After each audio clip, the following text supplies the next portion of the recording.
In River City, fighting is a way of life. The River City games are about a high school student named Kunio, who rolls around town getting in fights, usually with Ricky, his former rival. But the new game in the series, River City Girls, is a ladies' night, an entry in a series that's usually focused on men that shifts focus to the women of the series. It's different from a gender swap episode, which I don't tend to love, not least of all because they tend to operate in a strict gender binary. A ladies' night has all the characters as their usual selves, it just focuses on different characters.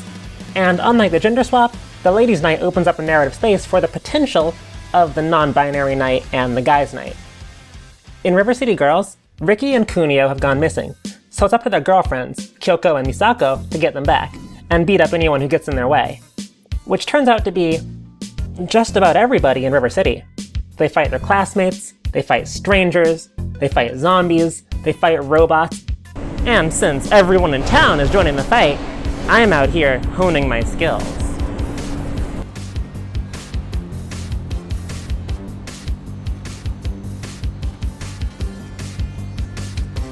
You're joking. I guess I'm not quite beat 'em up ready. But that's okay. There's still a place for me in River City, because I'm a nerd, and River City is a nerd space.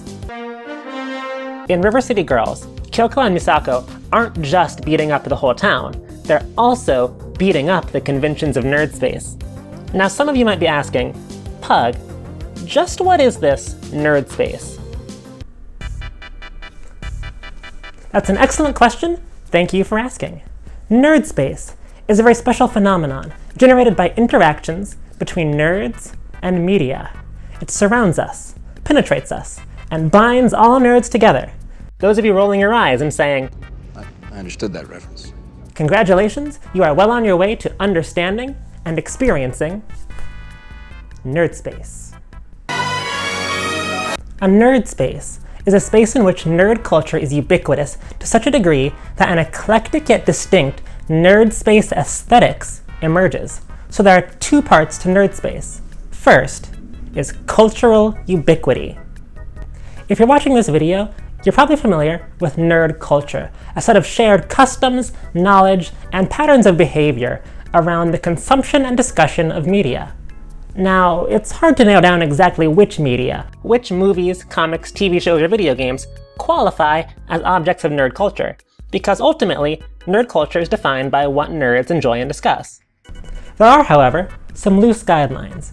If a movie, TV show, comic book, or video game is set in a world distinct from our own, with a deep backstory or lore, it's a safe bet it's a work of nerd media. For example, any movie featuring superheroes is most likely an object of nerd culture.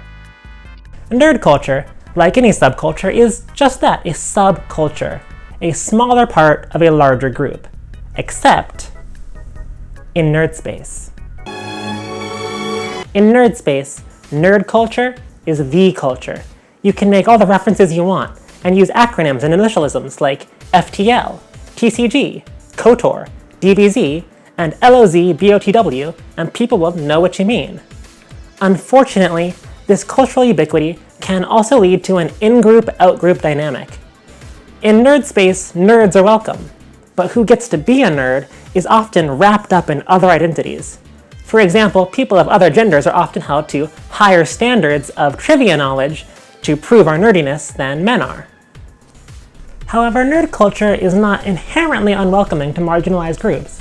Many of the movies, TV shows, comics, and video games regarded as objects of nerd culture deal with themes of social marginalization, and have been an important lens for countless people to better understand themselves and each other. All that to say that nerd culture and nerd space are not set in stone. They are continuously being reinvented. As a nerd space educator, it is my ethical duty to implore you, the denizens and very creators of nerd space, to intentionally construct our communities in ways that are inclusive, just, and in line with the empathetic storytelling of the very best of nerd media.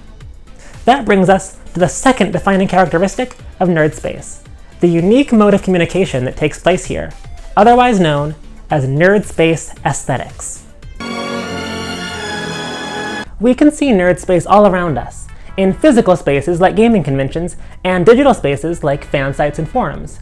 But nerd space can also manifest within the media we consume. For a practical example of nerd space manifesting within a movie, let's look at one of my personal favorites, Edgar Wright's Scott Pilgrim vs. the World. Elements from comic books and video games are woven throughout the film. Playing the guitar produces visible sound. Characters sigh out pink hearts when they feel affectionate. When Scott Pilgrim uses the restroom, he drains his pee bar. These elements aren't references to particular meters, emanata, or sound effects. Rather, the filmmakers assume that the viewer has played enough video games and read enough comics to understand the visual language of the media. This is nerd space aesthetics, intermedia communication by and for nerds. Nerd space is a truly amazing phenomenon. At their best, nerd culture and nerd space aesthetics are unifying, generative, and just plain fun. River City Girls might be set in River City, but it definitely takes place within a nerd space. It's totally steeped in nerd culture, and brings in the visual language of comics and movies. But Kyoko and Misako push the boundaries of nerd space, and their Ladies' Night in nerd space challenges the player to rethink the way they engage with nerd media. There's a recurring trope in media set in nerd space. It tends to feature a nerd protagonist. Let's take a look back at Scott Pilgrim vs. the World. The movie is by nerds and for nerds, but it's also about nerds. Scott reads comic books, he plays video games, he binges old genre movies, and while the film is critical of Scott as a person, his flaws don't have to do with his nerdiness.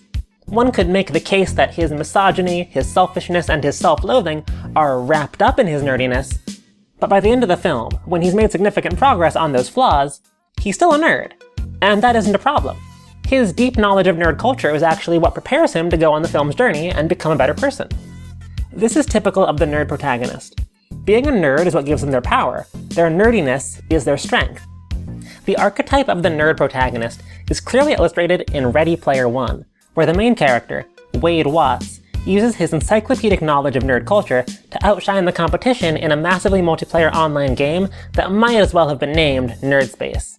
In comics, there are characters like Gwenpool, who uses medium awareness, her knowledge of Marvel Comics, to become a superhero. In video games, No More Heroes gives us Travis Touchdown, the typical otaku turned assassin. There are even nerd protagonists in more single-genre nerd media. Just recently, there was Stella Nichols in Scary Stories to Tell in the Dark. Her obsession with the horror genre gives her the tools to fight the movie's monsters. When you assume your audience is mostly nerds, it makes sense to pick a protagonist that nerds can see themselves in, and one who isn't going to need the premise of the genre explained to them. So it makes sense that so much media set in nerd space uses nerd protagonists. But not River City Girls. Kyoko and Misako are anything but nerds. It seems like they spend all their time fighting people or in detention. And it's not just that they're not nerds. Kyoko and Misako explicitly reject nerdiness. Early in the game, they meet Hiroshi. He's waiting for the mall to open so he can buy the new issue of Cosmic Megababes. So while Hiroshi waits, Kyoko and Misako go get the mall keys from the security guard. After they beat up half the town and help Hiroshi get in, Kyoko can't remember the name of the comic that Hiroshi was there to buy. And Hiroshi's already kind of over it. This sequence is a kind of rejection of the nerd protagonist. In River City Girls, a game set in nerd space, Hiroshi would traditionally be an important character, one with agency in the plot. His defining character trait is that he's a superfan of Cosmic Megababes, which is presumably a story about a group of women going on adventures and getting in big science fiction dust-ups in space. His knowledge of the women going on adventures and getting in big sci-fi dust-ups genre should make him, at the very least, an invaluable ally or formidable foe for our protagonists.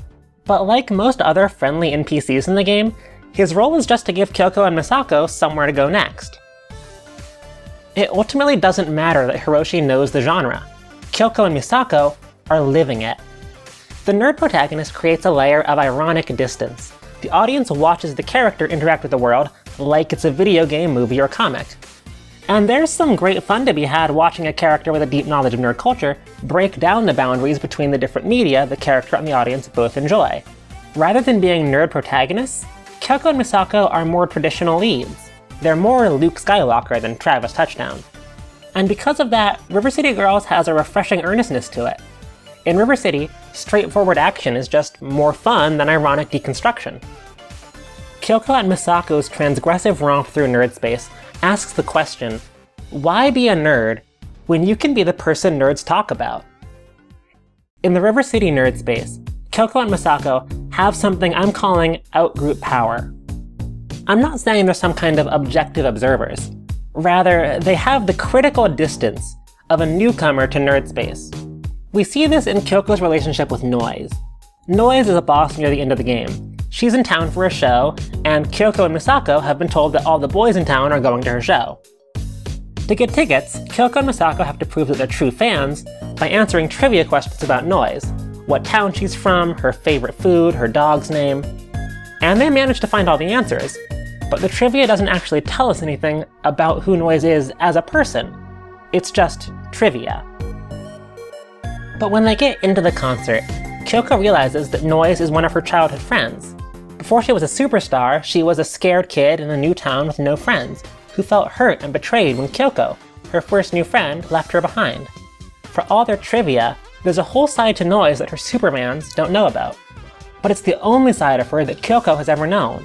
Her unique experience informs the way that she thinks about Noise. And that's what Kyoko and Misako bring to nerd space.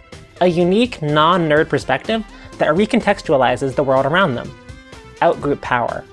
And our real-world nerd spaces can behave in similar ways to those we find in video games.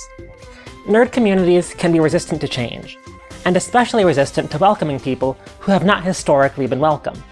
But River City Girls shows us what it can look like to reimagine nerd space. At its best, nerd space can be a place where people of all kinds of perspectives and experiences can appreciate amazing new stories and experience the stories we already love in new and exciting ways. Now do you understand? Not at all.